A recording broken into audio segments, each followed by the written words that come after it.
je commence déjà à constater qu'on a des demandes de clients de plus en plus importantes au niveau de l'externalisation de la comptabilité. On a un peu l'impression que de toute façon c'était un coup j'internalise, un coup j'externalise, et là effectivement sur des gros clients, du fait de l'incapacité de recruter des bons comptables, du fait de la facture X, donc de l'intelligence artificielle aussi, donc de la digitalisation de l'environnement comptable financier. Bienvenue sur le podcast Comptatech. Aujourd'hui, j'accueille Grégoire Proust, dirigeant du cabinet Impulsa. Bonjour Grégoire. Salut Arthur. Merci beaucoup de venir avec nous aujourd'hui. Ce que je te propose, c'est peut-être de commencer par te présenter, toi et puis ton cabinet Impulsa. Avec grand plaisir. Déjà, merci beaucoup de me recevoir aujourd'hui. Je suis hyper honoré de faire partie des personnes que tu as sélectionnées pour faire ce podcast Comptatech. Avec plaisir. Écoute, donc moi, Grégoire Proust, 44 ans, marié, 3 enfants et co-CEO d'Impulsa, parce que j'ai la chance d'être co-CEO. C'est assez rare, mais on est deux avec Maxime, de Vite. Et donc, on a fondé Impulsa il y a 11 ans. Et aujourd'hui, Impulsa... Et peut-être juste avant de parler d'Impulsa, toi, ton parcours avant Impulsa, t'as fait quoi Ouais, mon parcours avant, donc assez classique. J'ai fait un master CCA à Dauphine. Ensuite, je suis rentré en Big Four chez EY. J'ai passé mon diplôme du DEC en parallèle de ma vie de consultant chez EY. Ensuite, j'ai rejoint une fintech en tant que directeur financier Europe de l'Ouest. Et ensuite, je me suis dit que la direction financière, c'était pas pour moi. Et si tu veux, le plaisir d'entreprendre et l'envie d'entreprendre a été trop forte, et donc tu savais toujours que tu allais te lancer à un moment où j'ai toujours eu cette envie, mais je reste quand même je voulais quand même acquérir un certain nombre de bases avant, tu vois. Je vois aujourd'hui les jeunes, c'est incroyable, vous avez une énergie de dingue, vous arrivez à vous lancer comme ça, moi j'avais besoin d'acquérir un certain nombre de bases. Je pense que c'est dans ma nature de vouloir avoir ces bases là, et derrière de me lancer. Donc à ce moment là je me sentais prêt. Du coup, ça c'est il y a combien de temps que vous lancez Impulsa avec Maxime? Voilà, il y a 11 ans. 11 ans, ok. Voilà, exactement. Et donc écoute, l'aventure a commencé avec lui. On est parti de zéro client, même pas de PC. On est parti dans l'équivalent d'un WeWork aujourd'hui, et on a tout construit tous les deux. Romain Cornudet nous a rejoint. Jean-Baptiste Barcy pour la partie avocat nous a rejoint aussi ensuite. Donc il y a eu toute une histoire, on reviendra peut-être dessus. Et alors donc il y a 11 ans là, feuille blanche, c'est quoi la strat que vous donnez Alors c'est une très bonne question. La strat, elle était très claire, justement. On n'avait rien, mais par contre on avait la strat. Ok. Elle était extrêmement claire. On voulait tout de suite faire de la croissance externe, parce qu'on a assez vite compris que dans ce business, il y avait quand même une logique de volume, notamment par rapport aux coûts, par rapport à toute cette logique de coûts taille fixes, critique et d'optimisation des coûts fixes. Okay. Aussi, on voulait assez rapidement embrasser une carrière de dirigeant, pas une carrière d'associé expert comptable, profession libérale. C'est pas du tout péjoratif ce que je dis, j'ai absolument rien contre ça, mais entre guillemets, chacun choisit la carrière qu'il veut. Nous, on voulait créer un groupe, aussi créer un patrimoine professionnel, et on savait qu'il fallait absolument passer par la croissance externe. Okay. La deuxième chose, c'est moi je voulais pas partir tout seul, Maxime voulait pas partir tout seul, on voulait être deux. Dans la stratégie, on voulait un associé. Et je pense que aujourd'hui, un des conseils que je devrais donner à un jeune futur, quelqu'un qui veut s'installer en tant qu'expert comptable, je lui dirais, si tu veux te lancer tout seul, réfléchis-y bien, parce que moi, tous les jours, je me remercie d'avoir trouvé quelqu'un qui est mon complément par rapport au business, qui a les qualités que j'ai pas et qui a aussi les défauts que j'ai pas, et donc aujourd'hui c'est ça qui nous permet aussi d'avancer. Puis je pense que même au-delà des complémentarités de skills, il y a quand même un truc juste, enfin moi je le vois, c'est genre juste t'as quelqu'un avec qui tu partages entre guillemets la pression, le fardeau. Exactement. Parce aussi que d'être tout seul, c'est quand même rude. Exactement. Et quand tu fais de la croissance externe, tu passes par des phases où avoir justement quelqu'un en backup et vice versa, c'est un énorme avantage, et je te dis, je pense que c'est la meilleure chose que j'ai faite. Donc la croissance externe, pas être seul, avoir un associé, et ensuite assez rapidement tout de suite se dire on veut construire quelque chose, un groupe de services, pas un cabinet d'expertise comptable. Et ça, on se l'est dit tout de suite. Donc au début, on a rentré des jobs. Et est-ce que ça vient de ce que toi t'as vu chez les bigs, chez EY, etc. ou... Ouais, je pense. Je pense que tu fais bien de parler de ça. Effectivement, nous, on avait la culture du conseil. On va en parler, je pense, après. Donc ça, c'était très important pour nous et c'est quelque chose qu'on essaie d'inculquer à nos équipes aujourd'hui tous les jours. Et effectivement, cette notion de structuration de l'offre, un client, une banque, tu vas pas la traiter pareil qu'un boulanger ou que tu vas pas traiter pareil qu'une fintech ou que tu vas pas traiter donc tout de suite cette volonté de cadrer les choses. Alors au début on était peut-être en partant de la feuille blanche trop à cadrer les choses, mais en fait ça nous a beaucoup aidé pour la suite parce qu'on était très clair sur ce qu'on voulait, très clair. La pluriprofessionnalité, aujourd'hui on a des avocats, je te dis, quand on a créé en 2013 on savait qu'on voulait faire ça. C'était le tout début, mais on savait, c'était, tu vois, et c'est pas de la prétention, c'est juste de dire. T'avais une strat très claire et que tu déroules. Exactement. On a fait ce qu'on a dit et voilà.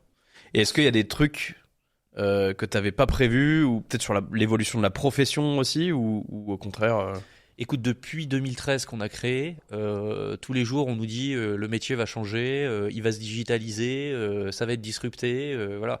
Force est de constater que c'est vrai. Ce que je constate aussi, c'est que ça prend plus de temps que toujours ce qu'on dit. Ouais.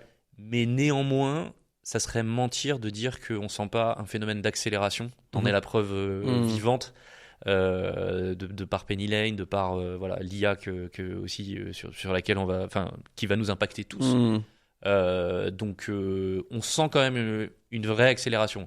Mais néanmoins, moi je te dis, ça fait 22 ans que je suis dans le métier, si je compte EY. Voilà, ça fait 22 ans qu'on me dit que ça va s'accélérer, se digitaliser, etc. Donc, il n'y a pas de panique non plus. Ouais, bien sûr. Du coup, nous, on va essayer de se concentrer sur 2 sujets principaux aujourd'hui. Ouais, bien sûr. Un qui est la croissance externe, parce que t'en as fait pas mal. Ouais. Et le deuxième qui est justement tous ces services à forte valeur ajoutée. Bien sûr. Cette pluridisciplinarité que tu as construite au sein de ton cabinet. Ouais. Commençons peut-être par la croissance externe. Ouais. T'en as fait combien des acquisitions comment tu les trouves Ouais, alors écoute, la croissance externe, on en a fait 5 depuis 2013. On les trouve bouche à oreille, c'est le premier canal. Le deuxième canal, c'est qu'il y a des sociétés, des banques d'affaires spécialisées dans l'intermédiation entre experts comptables. Donc ça, c'est le deuxième canal. Et puis après, le troisième canal, on fait un peu de démarche directe sur des cibles qu'on target avec le département marketing. Mais en gros, c'est les trois canaux.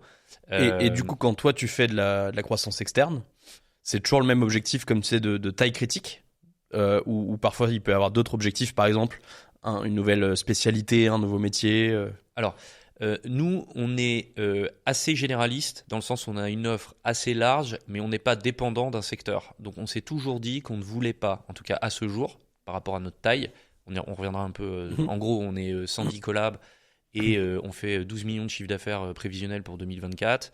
Donc, par rapport à cette taille-là, aujourd'hui, on ressent pas, même si on sent que ça va arriver peut-être un peu plus tôt que si on s'était positionné il y a 10 ans, on ressent pas encore le besoin d'acheter un cabinet de niche, moi ce que j'appelle un cabinet de niche. Donc on est plutôt généraliste, on cherche plutôt des clientèles atomisées. Par contre, on a changé un peu notre grille d'analyse. Aujourd'hui, on recherche des cabinets qui sont capables d'évoluer vers des missions à plus forte valeur ajoutée. C'est un des thèmes de notre discussion aujourd'hui. Quand même avec le moins de tenue, un personnel capable d'évoluer sur des missions de conseil et aussi on est des hommes de chiffre, donc des cabinets qui présentent des structures financières performantes ou qu'on projette performantes. Voilà. Donc c'est un peu ça notre grille d'analyse. Et pourquoi on fait ça ? J'en ai parlé un peu en introduction. On fait ça parce que des gens comme toi, des éditeurs de logiciels, mais tous les acteurs du marché, tous nos fournisseurs, plus t'es gros, moins ça te coûte cher au dossier ou aux collaborateurs. Donc, tu as aussi quand même, dans tout ça, il y a une logique de croître, parce que je te disais qu'on voulait créer un patrimoine professionnel, mais il y a aussi la logique de plus d'économie d'échelle. Voilà, exactement. Tu réalises des économies d'échelle, et ça, on le voit, c'est tellement évident. Enfin, je veux dire, c'est incroyable. Et puis, j'imagine aussi que plus t'es gros, plus tu peux, à un moment, embaucher un spécialiste sur une autre mission à forte valeur ajoutée, parce que tu as assez de volume pour l'occuper, quoi. Exactement. Mais c'est un très très bon sujet que tu lèves là. En 2022, on se dit, tiens, on a de plus en plus de demandes sur la fiscalité. C'est une mission à valeur ajoutée, c'est le thème de notre discussion. On se dit, est-ce qu'on recrute un fiscaliste, tout ça. Moi, je dis à mes associés, il faut le faire. Il faut qu'on le fasse absolument. Ils me disent, ouais, t'as raison, on y va, on recrute le fiscaliste. Aujourd'hui, là, il y a le deuxième qui est arrivé il y a 15 jours. Donc, en fait, c'est incroyable. Effectivement, quand tu as une taille critique, c'est incroyable les synergies que tu vas pouvoir créer entre des experts que tu vas recruter et ta masse critique de dossiers, de clients, mais qui sont demandeurs de ces missions, en fait. Donc, c'est clairement la stratégie et tu fais bien de le souligner. Et alors, du coup, sur ton cabinet, donc tu disais à peu près 12 millions d'euros de chiffre d'affaires prévisionnel. 2024, ouais. C'est quelle part qui vient d'organique et quelle part qui vient de la croissance externe à la louche Alors, si tu prends la photo à date, on a fait 50% de croissance organique, 50% de croissance externe depuis le début. Ok. Voilà. Donc, on est allé 2 fois plus vite par la croissance externe, si je dois résumer, étant entendu pour les jeunes éventuellement qui se posent des questions ou qui nous regardent, qu'une croissance externe, en moyenne, tu empruntes sur 7 ans, donc tu rembourses ta croissance externe si ça se passe bien, et en général ça se passe bien, tu rembourses ça sur 7 ans. Ok. Donc aujourd'hui... ça t'emprunte auprès de banques traditionnelles. Exactement, tu fais des financements... Comme n'importe quel rachat d'entreprise. Exactement. Ouais. Ok. Exactement. Alors peut-être juste pour finir sur la partie croissance externe, c'est quoi les challenges une fois que tu as identifié ta cible et que tu as gagné le deal? J'imagine déjà que c'est un peu la guerre. Je sais qu'il y a pas mal de gens qui veulent racheter des cabinets. Puis maintenant, tu as aussi tous les acteurs financiers du private equity qui rentrent dans la danse. Quel est le challenge sur l'intégration d'un cabinet? Parenthèse, juste par rapport à ce que tu viens de dire juste avant, le dernier deal qu'on a emporté sur une croissance externe, il y avait 7 acheteurs. 7 acheteurs, ok. 7 acheteurs, donc c'est juste dingue. Okay. Tout le monde est à l'achat. En gros, aujourd'hui, c'est un marché de vendeurs, très clairement. Et ensuite... Et tu l'expliques comment? C'est la pyramide des âges? Non, c'est que je pense que tout le monde a compris que... Alors, je l'explique oui, c'est la pyramide des âges. Aujourd'hui, tu as un peu moins de 20% des experts comptables qui ont plus de 60 ans. Donc, très clairement, il y a des vendeurs, mais très clairement aussi de l'autre côté, pour les raisons d'économie d'échelle, de gain de productivité, derrière, c'est un peu la course. Donc, tout le monde cherche à racheter. En tout cas, beaucoup de gens cherchent à racheter. Et donc, tu te retrouves dans cette situation, malgré le nombre de vendeurs important, tu te retrouves dans un marché hyper concurrentiel. C'est ça qui est totalement dingue. Voilà. Et du coup, tu as vu sur les acteurs là, du private equity, c'est quoi qui arrive? On lit un peu partout que tu as des fonds qui veulent rentrer au capital de cabinet. On assiste très comme il y a eu un peu avant dans les laboratoires. Il y avait un article du Monde hier là, sur les radiologues, je crois, pareil.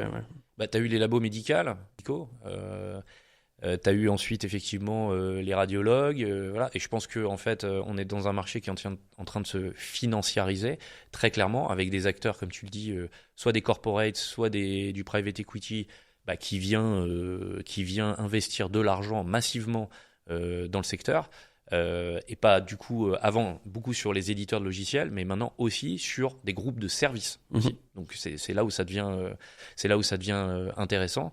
Donc ma vision, c'est que très clairement ça va continuer. Je veux dire, quand je parle aux confrères, il y a très clairement aussi une course là-dessus. Beaucoup d'appels entrants, beaucoup de gens qui te demandent si tu veux vendre, beaucoup de gens, c'est vraiment, tu sens vraiment un certain dynamisme. Et comment j'explique ça? Moi, j'explique pour plusieurs raisons. C'est que je pense que jusqu'à il y a encore 5 ans, le marché de l'expertise comptable était vu comme un marché poussiéreux, un marché, pas très sexy, entre guillemets. Mais je pense que quand les financiers ont commencé à se poser sur les fondamentaux du marché, la récurrence, le fait que... tu dois manger, mais tu dois aussi tout le temps produire des comptes. C'est-à-dire, c'est un métier en fait qui s'arrête pas. Et derrière, les chiffres comment ça s'appelle, les chiffres des cabinets d'expertise comptable, les chiffres sont très bons. Donc tu sors des EBITDA de l'ordre de 20 à 30% avant rémunération des associés. Donc forcément ça attire les financiers et donc ça crée ce phénomène qu'on voit actuellement. Ok. J'invite tout le monde à lire cet article aussi là sur dans le Monde sur les labos sur les radiologues. Je pense que c'est assez intéressant. L'analyse qui est faite, elle est assez profonde. Je reprends du coup sur l'intégration. Enfin, une fois que tu as fait le deal Et alors, du coup, une fois que tu as fait ton deal, c'est quoi les challenges pour intégrer les équipes, les clients, etc. Souvent, on dit que quand tu rachètes un cabinet, les clients ont à peu près l'âge du dirigeant du cabinet. Est-ce que c'est vrai? Et est-ce que c'est un des critères pour toi derrière? Ouais, alors je réponds à la deuxième question d'abord parce que la réponse elle est assez rapide. C'est assez vrai. Voilà. Ok. Globalement, c'est assez vrai. Donc, un des trucs à bien regarder dans la due deal, c'est de vérifier que tu n'as pas 20, 30, 40% de tes clients qui vont partir dans 3 ans à la retraite. Effectivement, ça, c'est clairement un point d'attention. Ok.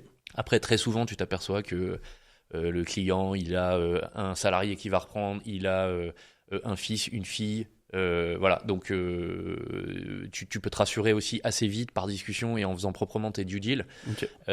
Je reviens du coup à la première question. La première question, c'est les facteurs clés de succès sur une reprise, un peu comment ça se passe. Je pense que le premier critère, c'est l'adhésion du personnel.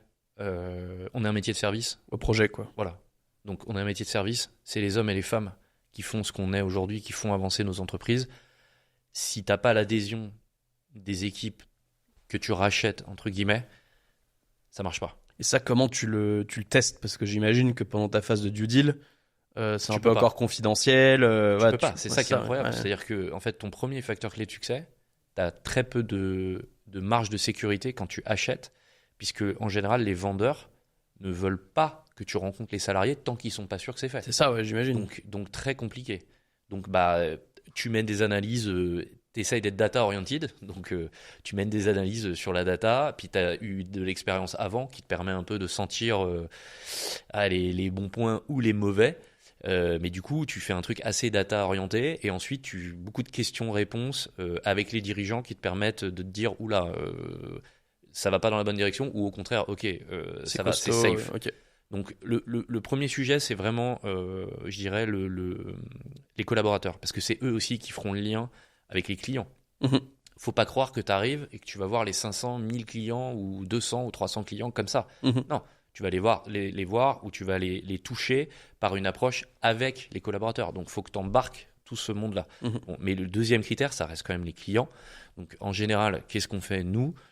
On essaye de spotter les clients qui nous semblent pertinents de voir, soit par leur potentiel, soit par leur taille, s'ils représentent un poids important dans le chiffre d'affaires, soit par aussi ce qu'on est capable de leur apporter par justement tous les autres services. Exactement, les autres services autres que la comptabilité qu'on peut avoir.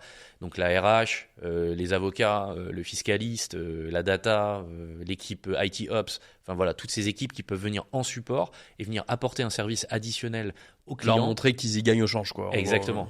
Okay. Une fois que tes collaborateurs, première étape, ils comprennent que tu es quelqu'un de droit, de confiance, tu les regardes dans les yeux, tu leur dis écoutez, comment ça va se passer comme ça et pas autrement, et que ça se passe comme ça, c'est gagné. Ensuite, tes clients, tu leur dis écoutez, nous on change rien, ok, ou si on change quelque chose, c'est on va vous apporter du service additionnel. Et ce service additionnel, si tu arrives à leur apporter, c'est gagné aussi. Après, ça, c'est des discours assez convenus ce que je dis, mais c'est vraiment nous ce sur quoi on se focus. Et quand même, j'aurais pu aussi on va dire c'est dans le tiercé dans le désordre. Ouais. Aussi, il faut un homme ou une femme clé dans le projet. Nous, chez la cible. Ouais, c'est-à-dire ou que, chez toi. En fait, nous, c'est des départs en retraite la plupart. Ouais. Donc, tu achètes une boîte, ils partent en retraite, les fondateurs ou les fondatrices. Et toi, tu dois avoir quelqu'un qui va reprendre le flambeau. Nous, aujourd'hui, les 3 associés d'Impulsa, on n'a pas le temps de reprendre une cible. Donc, en fait, il faut qu'on identifie en interne un homme ou une femme capable de nous accompagner dans ce projet. Et pour nous, c'est aussi un super... Alors déjà, nous, on donne des nouvelles responsabilités à un collaborateur ou une collaboratrice historique. En général, on aime bien faire ça avec des collaborateurs. Donc c'est plutôt quelqu'un de chez toi qui va reprendre le flambeau plutôt que quelqu'un du cabinet que tu reprends ou... Idéalement, on a fait les deux. Okay. Moi, j'aime bien que ça soit quelqu'un qui soit formé qui a la à culture, nos méthodes, qui a notre culture, effectivement, pour être capable d'apporter cet équilibre. C'est-à-dire...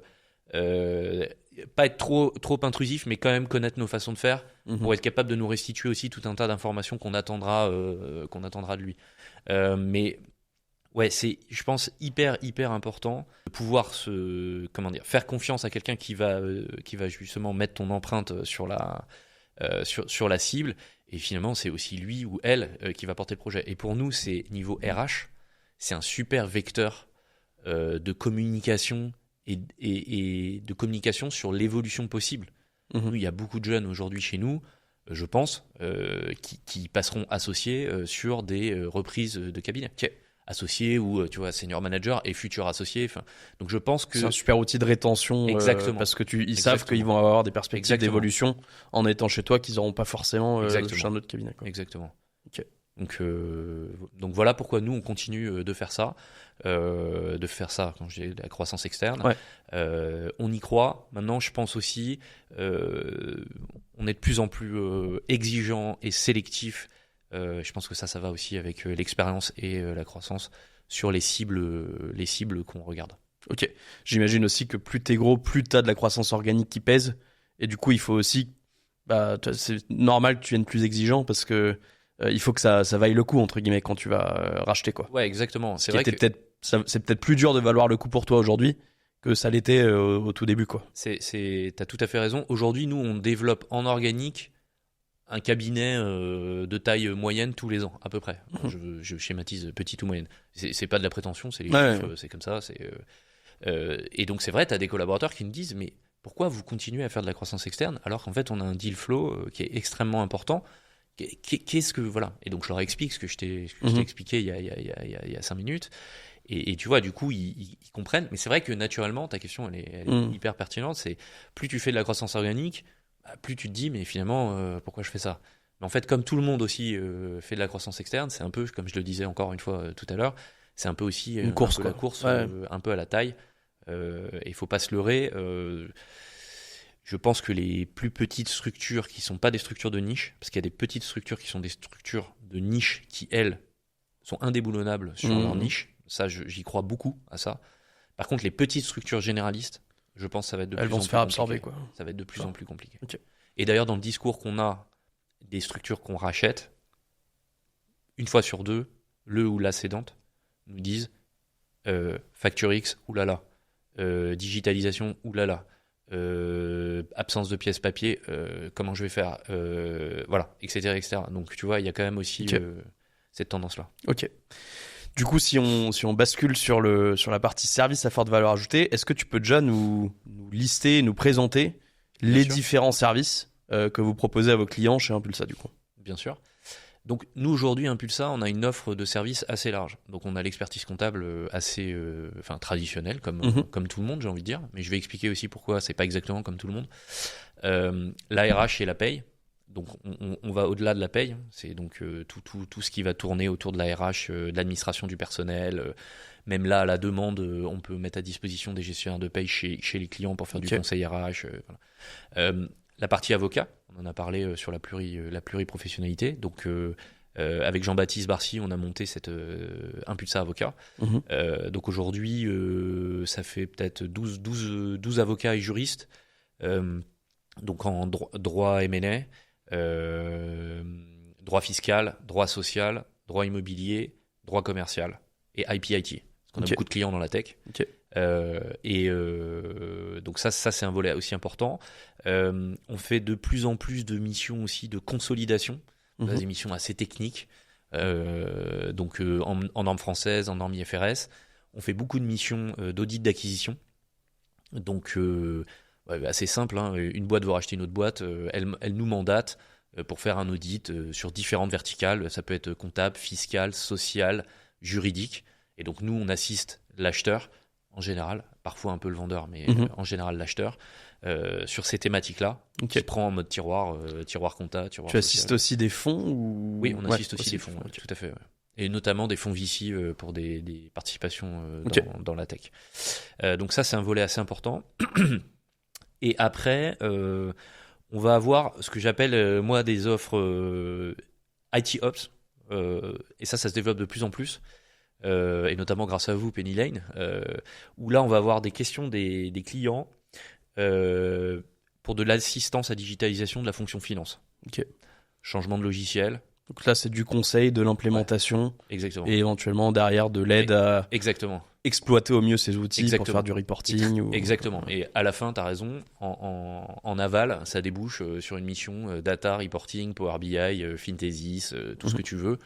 Parce que très clairement, quand tu maîtrises la data, le bout du bout, c'est le reporting au management ou aux actionnaires. Donc, et donc très souvent, on arrive à chaîner jusqu'à cette partie-là. Et ce qui est important aussi, donc tu as ces offres en verticale, mais nous, on a aussi créé une BU conseil, mais qui est conseil expertise comptable. Ok. Je m'explique. Nos collaborateurs de la BU expertise comptable, ils font du conseil. Ils font du conseil au quotidien, ou ils font du conseil sur des opérations d'un client, un client qui veut vendre, un audit d'acquisition d'un fonds sur un de nos clients tech. Nous, on participe. On va répondre aux Q&A des due deals qui sont faites par le fonds, etc., etc. Donc, on va faire tout un tas de missions à valeur ajoutée. Mais en plus de ces missions de conseil, qui un peu dans le run de la vie de nos clients, on a créé une BU conseil dédié, conseil comptable et financier, qui, elle, va faire des one-shots. Donc ça, c'est que du conseil. Ouais, quoi. c'est un peu des forces spéciales comptables qui ont 50% de leur planning, voire 70% de leur planning qui est vide et qui vont intervenir à la demande. Externalisation comptable. Là, en ce moment, on fait beaucoup d'assistance sur des closings d'énormes deals où il faut faire la traduction comptable des deals, des financements pour les directions financières. Ok. On fait des énormes missions de compilation pour des boîtes américaines, anglaises, canadiennes, allemandes, etc., etc. Où là, faut arriver, en fait, très souvent, il y a eu des soucis dans la transposition en normes en normes de notre client local vers la norme française. Et on doit arriver, tout détricoter et fabriquer un FEC aux normes françaises pour l'administration fiscale française. Donc ça, c'est un truc qu'on fait beaucoup. Ça peut être un audit, une valo, voilà. Donc un peu, nous, la nouveauté dans les missions à valeur ajoutée, c'est qu'avant, tout était fait uniquement par les collabs de la BU expertise comptable, et que là, on est venu greffer donc, la BU IT Ops et cette fameuse BU conseil qui ne fait que ça. Que ça. En one-off. Que ça. En one-off, et sur des missions de compile ou des trucs comme ça, tu peux avoir une certaine récurrence, mais c'est vraiment des missions où tu as besoin de skills particulières, où tu as besoin d'expérience. Voilà, voilà. Mais ça n'empêche pas, et c'est le discours qu'on tient en interne, à nos collaborateurs BU expertise comptable, de faire tous les jours du conseil sur leurs clients, parce que c'est notre mindset et c'est comme ça qu'on essaie d'avancer. Il me semble que tu fais aussi un peu du bilan carbone ou de la RSE. Alors le bilan carbone, on le fait par le partenariat qu'on a avec Greenly, qui est un acteur, qui est un acteur, on va dire, SaaS sur les thématiques RSE, et qui est aussi notre client. Mais donc ça, honnêtement, on est au début. Sur les missions RSE, ouais, on essaye de rentrer dans le marché un peu comme tout le monde et tous les acteurs qui souhaitent avancer sur les missions à valeur ajoutée. Maintenant, moi, sur le RSE, le retour que je te ferais, c'est qu'aujourd'hui, le marché TPE-PME... plutôt de la très grosse boîte, voilà, quoi. Il n'est pas mature. Le marché TPE-PME, pour moi, il n'est pas du tout mature sur nos métiers. Je pense que tout le monde y est allé, et je pense que tout le monde, tu vois, je discutais de ça avec même des bigs, des choses, enfin, ils voient très clairement que le marché n'est pas encore mature sur la TPE-PME, j'insiste. Par contre, sur la grosse entreprise, très clairement, nous, on commence à avoir des demandes des clients. Voilà. Donc, mise à niveau, va y avoir des publications de données en 2025, donc il faut mettre la donnée 2024 d'équerre, etc., etc. Donc, ça, on commence un peu à travailler dessus, mais honnêtement, ça reste embryonnaire. Et alors, tu as beaucoup de missions, là, beaucoup de spécialités que tu as développées. Je suis sûr que ça entraîne plein de challenges, notamment tout ce qui est gestion interne du cabinet, tout ce qui est comment on s'assure que les différentes missions sont cross-sellées, entre guillemets, aux clients. Du coup, si on commence par la partie gestion interne, je crois que vous avez une approche un peu particulière. Vous avez regardé un outil qui permettait, enfin s'il y avait un outil sur le marché qui permettait de gérer toute cette complexité, et vous êtes arrivé à la conclusion que non, et vous avez reconstruit, je crois, votre propre Exactement. outil. Exactement. T'as raison, en fait, la taille et la diversification de l'offre fait que, en fait, il y a 2 ans, on s'est dit qu'on n'arrivait plus à suivre et à comprendre en fait ce qui se passait, je veux dire, au niveau du terrain, quoi. Et donc La démarche qu'ont eu, c'est plutôt Romain et Maxime, mes deux associés experts comptables qui gèrent ça. La démarche qu'ils ont eue, c'est de se dire il faut qu'on y voit plus clair, donc il nous faut des lunettes. Et en gros, est-ce qu'il y a des lunettes sur le marché qui vont nous permettre d'y voir clair? Donc ils ont fait un peu le tour. Ils n'ont pas trouvé ce qu'ils voulaient. Et ils ont pris la décision, bien sûr on en a discuté, mais c'est vraiment eux qui ont initié ce truc-là. Ils ont pris la décision de dire ok, on y va nous-mêmes. Donc on a monté au début un petit truc, puis de fil en aiguille, on a vu que c'était quand même vachement bien, que ça nous permettait de comprendre justement, sans poser 10 000 questions à 10 000 personnes dans la boîte, donc en gardant une certaine efficacité, ça nous permettait de vraiment comprendre ce qui se passait. Qui était dispo, qui était pas dispo, qui était chargé, qui était pas chargé, qui était surchargé, qui était sous-chargé. Voilà. Qui avait déjà réalisé une mission sur une fintech d'assistance sur tel sujet, qui avait voilà, donc tout ceci, la dimension sectorisation. Parce que tout à l'heure on parlait de valeur ajoutée sur les verticales.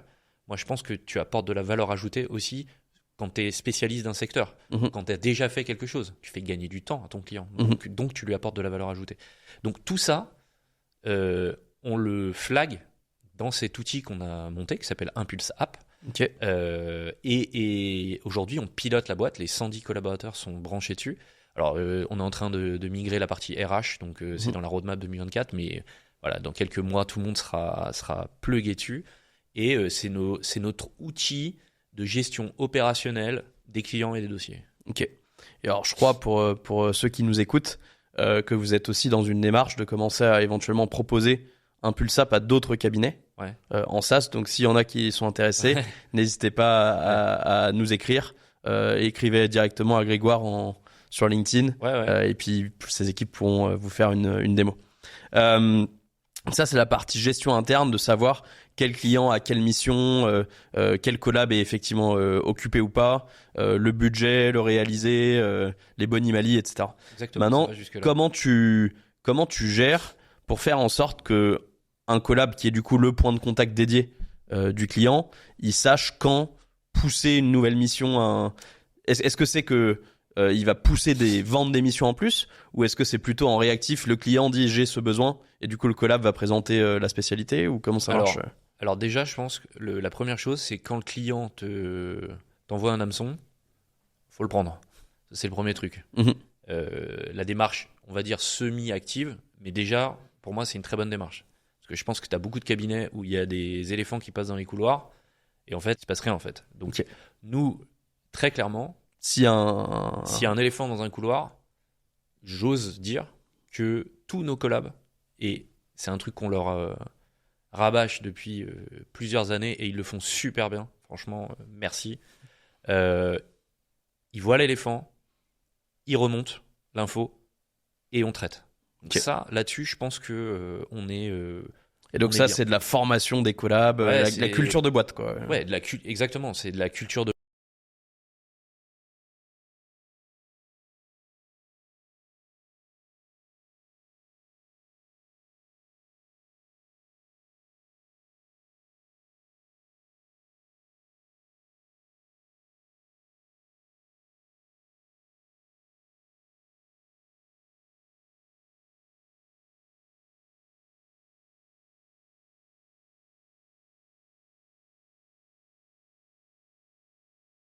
quand ils participent à la mission.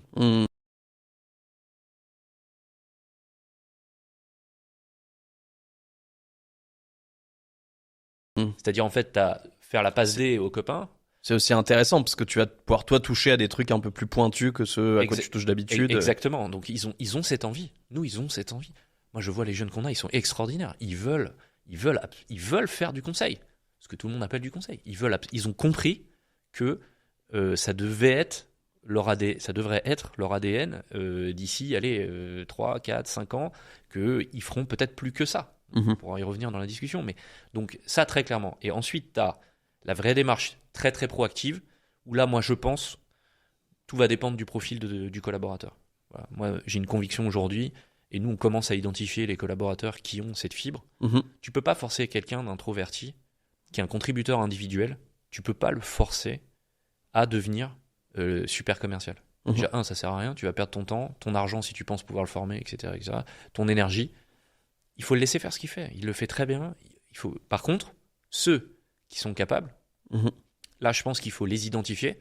Donc ça, c'est dans ta politique RH, être capable de les identifier, les valoriser, c'est-à-dire qu'ils aient une part aussi d'incentive sur leur capacité à sourcer, à développer, puis à traiter. Business, ouais. Donc ça, je pense que c'est ultra, ultra important. Et donc, c'est ces personnes-là où justement, on va essayer de les mettre sur des dossiers où on pense qu'ils vont être capables justement d'aller identifier ces besoins, nous les remonter et qu'on puisse... voilà. Donc, je sais pas si je réponds clairement non, à ta question. Donc, c'est quand même encore beaucoup de l'hameçon. Est-ce que tu as aussi, je sais pas moi, des trucs qui identifient automatiquement, des flags qui identifient des opportunités, je sais pas, tel client il a dépassé tel seuil, il y a tel truc et qui vont pousser des opportunités entre guillemets. T'as les classiques, t'as l'âge du capitaine. Nous, quand on voit qu'un client, voilà, il commence à avoir un certain âge, on va lui proposer des missions de valo, on va lui proposer des missions de diagnostic retraite, on va lui proposer voilà, est-ce qu'il ne faudrait pas constituer une holding si vous voulez vendre dans 2 ans? On va lui demander un peu ce qu'il compte faire avec ses enfants. Est-ce qu'il n'y a pas un pack du trade à mettre en place? Tu vois, donc, dans Impulsap, nous, on a les données du capitaine. Donc, à partir des données du capitaine, on a possibilité, et on le fait sur certains sujets, pas sur tout, parce que chaque chose en son temps aussi, mais on le fait, on commence à le faire, de se dire, en fait, là, il y a peut-être un sujet. De même, aujourd'hui, l'expert comptable n'est pas nécessairement mandaté sur toutes les missions qu'il est capable de faire. Donc nous aussi, un des vecteurs de développement importants, c'est de dire, ok, ce client-là, je lui fais la compta, mais je lui fais pas la paye. Mais pourquoi je lui fais pas la paye? Il faut que j'aille le voir. Il faut que j'aille lui proposer la paye. Il faut que j'aille lui proposer une migration vers un SIRH avec nos gestionnaires de paye spécialisés sur le sujet. Donc ça, on le fait beaucoup. Ok. Voilà. Donc, si tu veux, t'as pas l'offre full, bah, je vais te la proposer. Voilà, ça, on le fait. Après, faut être délicat, faut savoir l'amener. On voit que quand on a fait des erreurs aussi. Faut pas faire l'éléphant cette fois-ci, quoi. Voilà, de ne pas être nous-mêmes l'éléphant. Donc, effectivement, nous, on a fait un peu l'éléphant et t'as des clients qui nous ont rappelé à l'ordre à juste titre en nous disant, écoutez, voilà, on n'est pas un numéro sur un papier, arrêtez de nous envoyer tout le temps les trucs. Si on a un besoin, on vous le dira. La vérité, elle est au milieu. Parfois, il faut aussi créer un peu le besoin. Mais je pense qu'il faut le créer par le terrain. Et donc, avec le collaborateur. Pas par un call d'emailing envoyer du marketing qui peut marcher, mais qui peut aussi créer de la frustration. Ok. Et il y a quelques grands... Tu t'en parlais tout à l'heure, il y a quelques grandes évolutions qui arrivent dans la profession, notamment la facture électronique. T'as tout ce qui touche à l'intelligence artificielle. Qu'est-ce que tu penses ces évolutions vont avoir comme impact sur ces missions à forte valeur ajoutée? Qu'est-ce que ça va changer, d'après toi? Quand tu réfléchis à ta strat de ton cabinet. On voit et je vais enfoncer les portes ouvertes, mais ça va être un discours qui peut être qualifié de convenu, mais on voit, si les gens vont vers le conseil de notre secteur, c'est bien parce qu'il y a des gens comme vous, Penny Lane, c'est bien parce qu'il y a des évolutions réglementaires, la facture X, c'est bien parce qu'aussi il y a l'intelligence artificielle qui pointe le bout de son nez, et on voit bien que la posture production, elle va prendre un peu de plomb dans l'aile, et qu'on va devoir plus se positionner justement en aval sur soit de l'IT, parce qu'il va falloir brancher tout ça, il va falloir que tout ça se parle, et vérifier l'intégrité des données, la sécurité des données, l'envoi des données, l'import, l'export, etc., etc. Donc moi je vois une dimension IT importante, IT opérationnelle. Et peut-être moi juste là-dessus, je sais que toi tu as commencé à faire ça. Moi j'y crois beaucoup. Enfin, moi je pense que tu as beaucoup de boîtes qui jusque-là internalisaient leur compta. Pour 2 raisons. La première, c'était qu'elle voulait avoir de l'accès instantané à leurs données. Et puis la deuxième, c'est qu'elle voulait avoir de la donnée fine, granulaire. Et moi, je pense que la facture électronique, elle va donner l'accès instantané aux données, qu'on soit en internalisé ou en externalisé. Moi, je pense qu'il va y avoir pas mal de boîtes qui vont changer effectivement de système IT dans les années à venir, et aussi pas mal de boîtes relativement grosses, des belles PME, qui vont réexternaliser. parce qu'en fait, les gains d'internaliser sa compta, ils vont baisser quoi avec la facture électronique. Tout à fait. Et donc, tu fais bien de parler de ça. Et toi, je crois que tu fais des missions où tu viens installer de l'IT, comme tu dis. Ouais. Et moi, je pense que c'est un bon point d'entrée pour les cabinets demain, de dire, moi, je sais te déployer ton système, et comme je vais faire ta révision ou même ta tenue si tu externalises, bah, en fait, j'ai tout intérêt à bien installer le système. Et donc, je pense que c'est une vraie proposition de valeur pour le client, quoi. C'est une vraie proposition de valeur. Le changement de logiciel va être une forte opportunité de vendre des missions à valeur ajoutée sur la partie IT ou sur autre, ou de mettre le pied chez le client. C'est ça, je pense. Et donc, ça, très clairement. Je crois que tu l'as fait pour un assez gros groupe de restaurants. Où tu es venu leur installer toute la suite. Tout à fait. Alors, je sais du Penny Lane, mais aussi peut-être du SIRH, ce genre de choses. Ils sont venus nous voir, on les a branchés dessus. Ils avaient 2 personnes qui maîtrisaient parfaitement Penny Lane. On avait notre service IT Ops qui a fait l'intégration. Effectivement, on voit que ça s'est super bien passé. Donc, très clairement, ça, moi, je partage totalement ton avis. Et nous, c'est la direction qu'on prend. C'est effectivement l'amont sur la partie digitale. Où là, très clairement, va falloir muscler notre jeu là-dessus. Et là-dessus, tu vas former des collabs existants, tu vas chercher des nouveaux profils. Alors, je pense que justement, on en discutait. C'est comme sur le conseil peut-être. On en discutait avec nos associés, enfin avec mes associés. C'est soit tu prends quelqu'un fibre comptable, mais geek, qui adore ça, etc., etc. Soit ce sera des profils digitaux.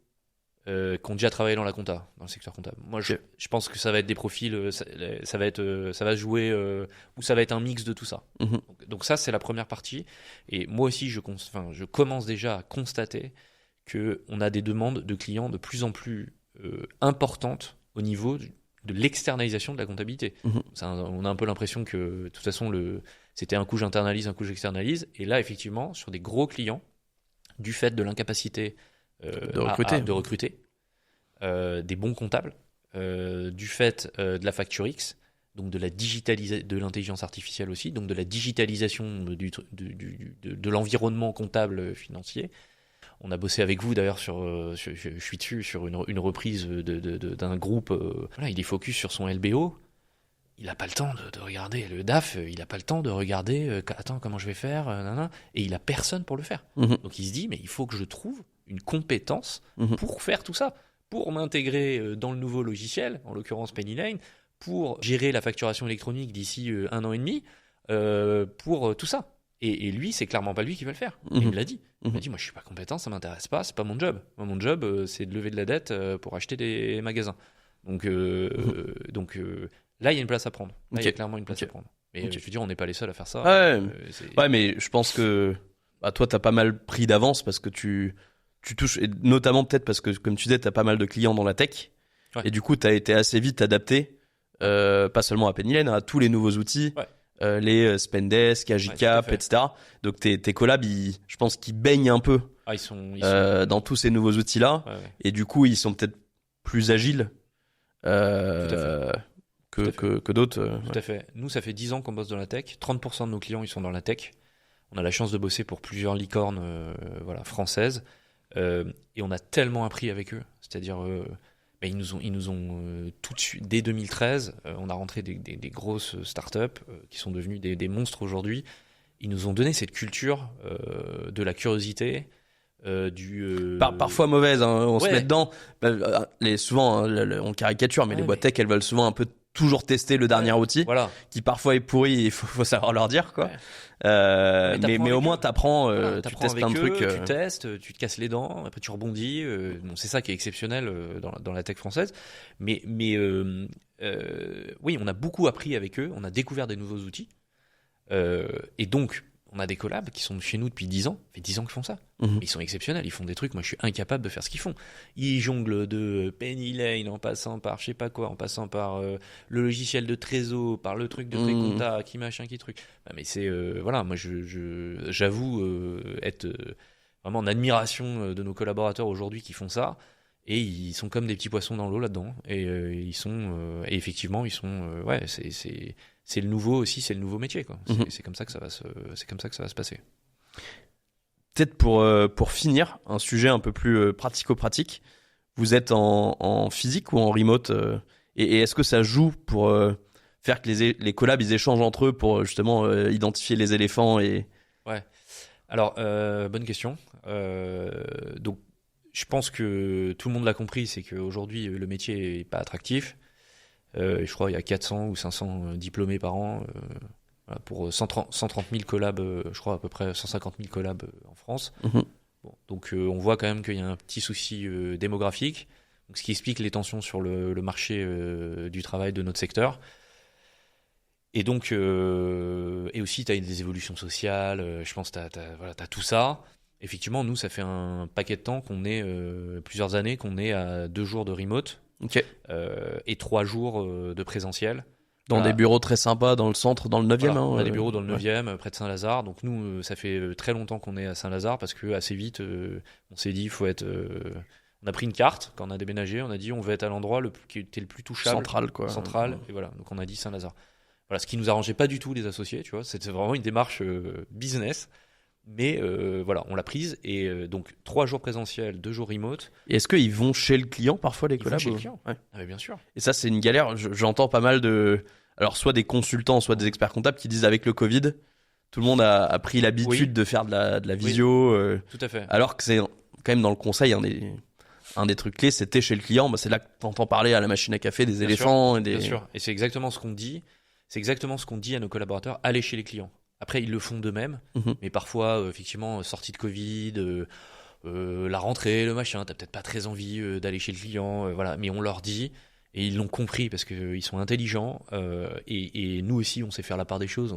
Au début, on était là, allez-y, allez-y, allez-y. Bon, un peu lourd. Tu vois, ils nous ont dit, attendez, on connaît J'ai nos du clients, boulot. on sait y aller, j'ai du boulot. Voilà. Et donc, ils avaient raison. On a trouvé un bon équilibre. Et nous, ça fait 2 ans que là, on a repris une phase de, justement, qu'on a appelé déploiement, aller chez les clients. Et en fait, parler de tout, sauf de la compta. Ok. Et ça a été dur. Ça a été dur. Parce que quand tu es comptable, Faut tu parles sortir de sa compta. zone de confort, quoi. Voilà. Donc, Ouais. on a fait des petites grilles pour aider les personnes À identifier des sujets, quoi. Un voilà, peu, à identifier des sujets pour lancer des discussions. Ok. La présentation bilan, ça peut être aussi une bonne opportunité de parler de complètement autre chose. Mhm. Moi, j'ai des clients, ils m'appellent, je fais plus je suis plus, comment dire, leur grand frère ou pour les plus jeunes, leur papa, que leur expert comptable, tu vois. Donc, je leur dis, vraiment, faut que vous soyez ouverts d'esprit et essayez justement d'engager ces discussions-là qui vont vous permettre voilà, de gagner de la confiance et de sourcer du business. Et donc, pas du tout un problème, le remote. Nous, Super, nous, super ça clair. se gère. Et je pense aussi par la gouvernance. Je pense que c'est important. Mhm. Nous, il y a une certaine liberté. Les collabs, ils sont très autonomes. Il y a une certaine liberté dans beaucoup de choses. Je vais pas revenir sur notre politique RH, mais globalement, quand même, c'est plutôt on est plutôt une boîte moderne. Mhm. Ok, bah du coup, merci beaucoup Grégoire. Est-ce qu'il y a quelque chose que tu as envie de partager aux auditeurs pour le mot de la fin? Ouais, ce que j'ai envie de dire, moi j'ai envie de parler aux jeunes qui ont envie de se lancer ou ceux qui sont en train de faire des études de comptabilité. Moi j'ai envie de leur dire, faites pas des études de compta pour faire de la compta. Faites des études de comptabilité ou tout ce qui est en lien avec la comptabilité pour rentrer dans un marché qui fait 20 milliards d'euros de taille, qui est en pleine croissance, qui est en pleine mutation. Mhm. Digitalisation, intelligence artificielle, interprofessionnalité. Aujourd'hui, tu rentres dans le marché, tu peux faire de la gestion de patrimoine, de la fiscalité, de la croissance externe. Tu peux manager. Nous, on a beaucoup de managers qui sont plus des managers que des techniciens. Mhm. Tu peux faire de la valorisation, tu peux faire de la consolidation, tu peux faire des métiers juridiques, tu peux faire de la RH. Donc, soyez pas focus compta pour compta, en fait. Dites-vous qu'en fait, ce marché, c'est en train de devenir un truc bien plus large que la compta et que ça ouvre des fenêtres incroyables. Moi, je pense qu'il y a jamais eu de meilleur moment, enfin de moment plus excitant en tant que jeune qui fait ses études C'est clair. pour se lancer dans ce marché. Parce que comme tu dis, le conseil et quand même la chance de la compta, c'est que t'es le médecin généraliste. Bien sûr. Et donc t'es un peu à la source pour Voilà. repérer les éléphants, comme tu dis, et puis pour trouver plein de nouvelles missions Exactement. à aller proposer, quoi. Voilà. Donc moi, c'est ça que j'ai envie de dire. J'ai envie de dire aux jeunes, venez. Il y a le marché, il y a l'argent. C'est un secteur, il y a de l'argent, donc vous pourrez bien gagner votre vie. Et voilà, comme tu dis, ça bouge de partout. Donc Ça frétille. Voilà, Top. donc, Bah, merci beaucoup Grégoire d'être venu aujourd'hui. merci Je à pense toi que tu as d'avoir reçu. partagé plein de valeurs avec ceux qui nous écoutent. J'espère. Et puis plein de succès à Impulsa et Impulsap. Merci beaucoup. Merci. À bientôt, À Arthur. bientôt.